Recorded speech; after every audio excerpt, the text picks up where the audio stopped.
송지은의 사연 라디오 지금 시작합니다. 안녕하세요.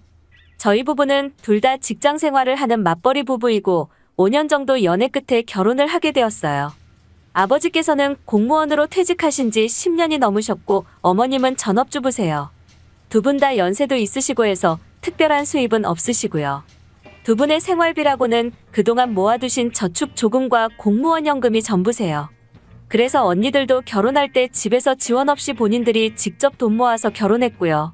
언니들이 그렇게 했으니 저 또한 못할 것도 없었고 그렇게 해야 된다고 생각했어요.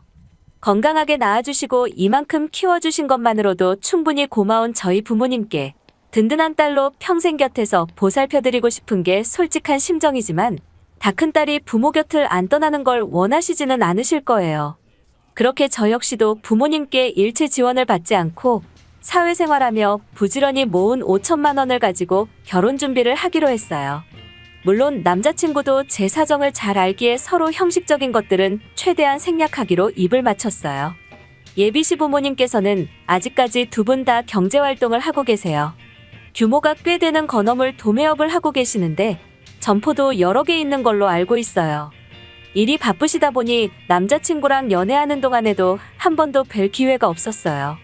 남자친구에게는 누나가 하나 있는데 부모님 대신해서 연애할 때 몇 번 밥도 같이 먹었고 연락처도 주고받고 알고 지내는 사이였어요. 남자친구 누나는 직장 생활을 하다가 지금은 부모님 가게에서 일을 하고 있어요. 예비시 부모님 가게는 늘 바빠서 남자친구도 쉬는 날이면 항상 일을 돕고 있어요. 그전에는 지극히 평범하고 착했던 남자친구 누나가 저희가 결혼 얘기가 오가기 시작하면서 사람이 돌변하더라고요. 신우이 감투라는 것이 그렇게 대단한 걸까요?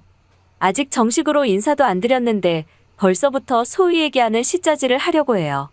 제가 며느리로 가는 거지 종면으로 가는 것도 아닌데 아랫사람 부리듯이 반말을 하고 그것도 부족해서 막말을 합니다.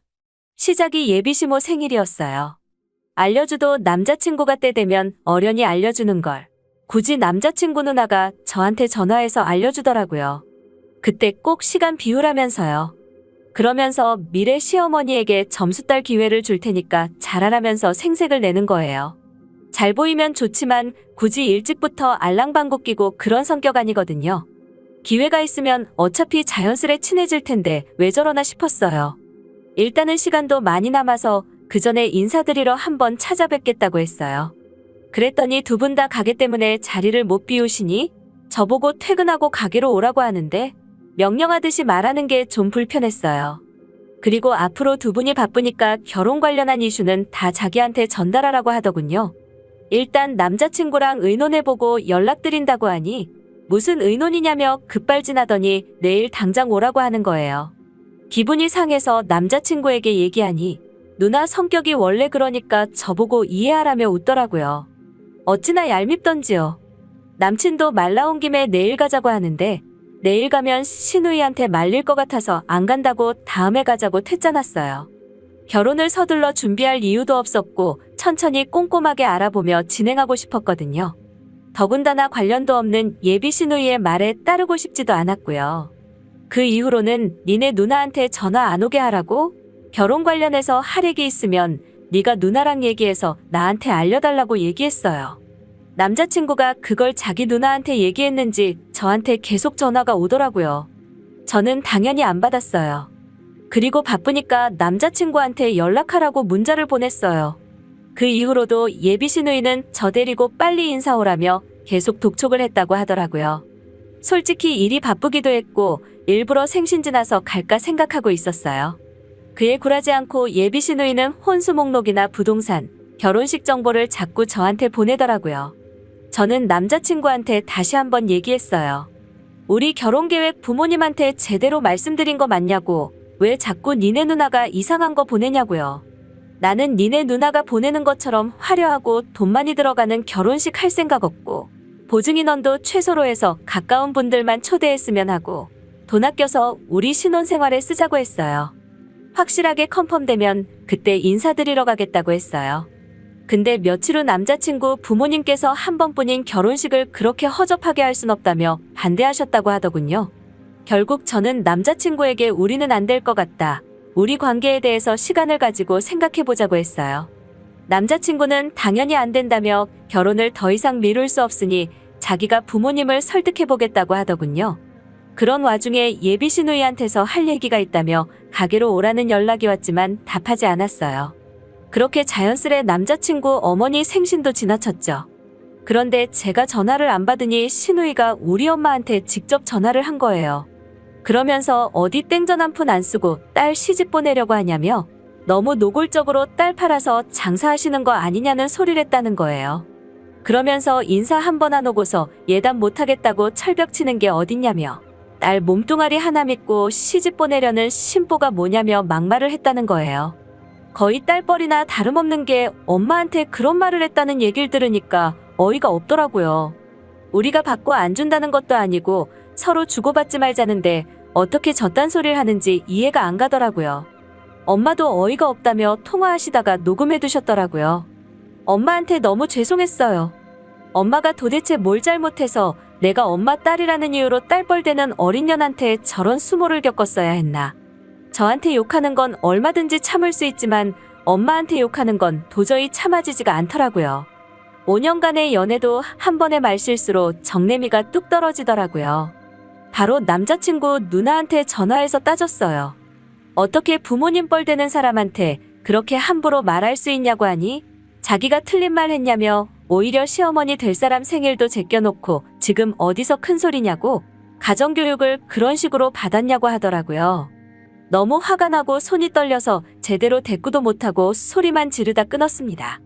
왜 항상 흥분하면 말이 잘 안 나오는지 모르겠어요. 호흡을 고른 후에 남자친구에게 전화해서 현 상황에 대해서 인지하고 있는지 물어보니 알고 있더라고요. 그렇지만 늘 자기 누나 입장에서 얘기를 해요. 원래 성격이 저러니까 저보고 참고 넘어가라면서요. 지금도 저렇게 제 편을 안 들어주는데 이 결혼 없는 게 맞겠죠? 정말 심장이 벌렁거리고 가만히 있다가도 울컥울컥하고 너무 힘드네요. 후기입니다. 정말 오랜만에 인사드리게 되었네요. 그 사이 많은 일들이 있었어요. 그때 이후로 남자친구나 남자친구 누나나 정말 꼴도 보기 싫더라고요. 남자친구에게 헤어지자고 니네 누나 때문에라도 이 결혼 못하겠다고 얘기하니 늘 그렇듯 누나가 그냥 하는 소리인데 그걸 왜 예민하게 받아들이냐는 거예요. 니네 누나가 우리 엄마한테 막말을 하는데 그걸 지금 내가 예민하게 받아들인다고 생각하면 너도 똑같은 놈이라고 했죠. 그렇게 며칠 오는 연락 다 안 받고 무시하니 결국 남자친구가 저희 집으로 찾아왔어요. 무릎 꿇고 누나 대신 사과드린다며 용서를 구하더군요. 그러면서 누나가 한 얘기는 어디까지나 누나 개인 의견이지 자기나 자기 부모님 의견은 전혀 아니라고 하더군요.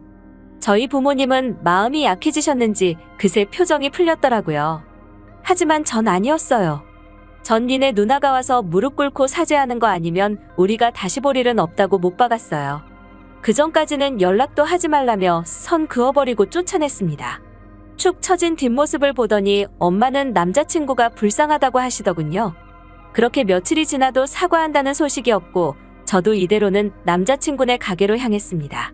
가게에 도착하니 신은현이 저한테 사과하러 왔냐며 콧방귀 뀌더라고요. 그러면서 자기 동생을 뭐라고 구워 삶았는지 모르겠지만 자기는 허락할 생각 없다고 하는 거예요. 그때 남자친구 어머니가 나오시니 예비신우가 제가 누군지 소개해 주더라고요. 그러자 어머님은 궁금했다며 보고 싶었다고 환하게 웃으며 반겨주시고는 저한테 잘 왔다고 하시는 거예요. 아들이 일주일째 방에서 안 나온다면서요. 저는 어머님께 여쭤봤어요. 혹시 결혼식 간소하게 하자고 한 게 마음에 안 들어서 저희 엄마한테 딸 팔아서 장사한다고 말씀하셨냐고요. 어머님은 화들짝 놀라시며 무슨 말이냐고 하시는데 신은현이 표정이 얼어붙더라고요. 제가 이렇게까지 치고 들어올 줄 몰랐나 봐요. 제가 신은현이 저희 엄마한테 막말했던 내용 녹음 파일 들려드렸어요. 사색이 된 남자친구 어머님은 어디론가 가시더니 아버지까지 모셔오셨어요. 그리고는 저한테 파일 한번 다시 들려달라고 하시더라고요. 녹음 파일 다 듣기도 전에 남자친구 아버지께서 신은현 머리통을 손바닥으로 후려갈기셨어요. 회사 생활도 개차반으로 해서 사람 구실이라도 하라고 받아줬더니 어디서 또 되먹지 못한 게 갑질을 하려드냐면서요. 그렇게 두 분은 연신 저에게 미안하다며 사과를 하셨고 그 옆에는 무릎 꿇고 있는 신우이가 있었어요. 저는 그렇게 신우이에게 사과를 받아냈습니다. 물론 마음에서 우러난 사과였으면 더 좋았겠지만요. 그리고 얼마 지나지 않아서 남자친구도 가게로 왔습니다. 자기는 순전히 누나랑 저랑 사이좋게 지냈으면 했던 것뿐이라며 앞으로는 무조건 제 편을 들겠다며 울며 매달리는데 남자친구 부모님도 계시는데 자꾸 그러니 어쩔 줄 모르겠더라고요. 남친 부모님도 젊은 사람들이 만나다 보면 헤어질 수도 있지만 그게 자기들 때문이어서는 안 된다며 제발 자기 아들한테 한 번만 기회를 달라고 하시더라고요. 그렇게 시간이 흘러서 저희는 더할 나위 없는 신혼생활을 즐기고 있어요. 처음에는 결혼 후 돌변하면 어쩌나 하는 걱정도 있었지만 걱정과는 달리 시부모님은 그런 분들이 아니었어요. 그리고 더 놀라운 건 결혼식 이후로 저는 신우이를 단 한 번도 못 봤어요. 의심되는 건 제가 시댁에 갈 때마다 집에 신우이가 있는 것 같은데 방 밖으로 못 나오게 하시는 것 같더라고요. 제가 약소하게 진행하자고 했던 이유는 손 안 벌리고 저희 힘으로 시작하고 싶었던 건데 시부모님께서 그 취지는 높게 산다며 하지만 어느 부모가 자식이 고생길 걷겠다는데 방치하겠냐고 거절하지 말고 받으라며 저희 부부 공동 명의로 집을 해주셨어요. 지금까지도 시부모님이랑은 사이좋게 잘 지내고 있어요. 그러다가 이따금씩 의문이 생기는 게 저렇게 좋은 부모님 밑에서 어쩌다가 비뚤어진 딸이 튀어나온 건지 참 궁금하네요. 그동안 댓글로 같이 욕해주시고 응원도 해주셔서 감사해요. 솔직히 처음에는 속이라도 후련하려고 그냥 몇 자 적고 털어낼 생각이었는데 댓글로 주신 의견들이 정말 많이 도움이 되었어요. 제 사연에 관심 가져주신 분들 모두 다 행복하셨으면 좋겠어요. 감사합니다. 홍지은의 사연 라디오 오늘 이야기 여기까지입니다. 재미있게 들으셨다면 구독과 좋아요 부탁드립니다.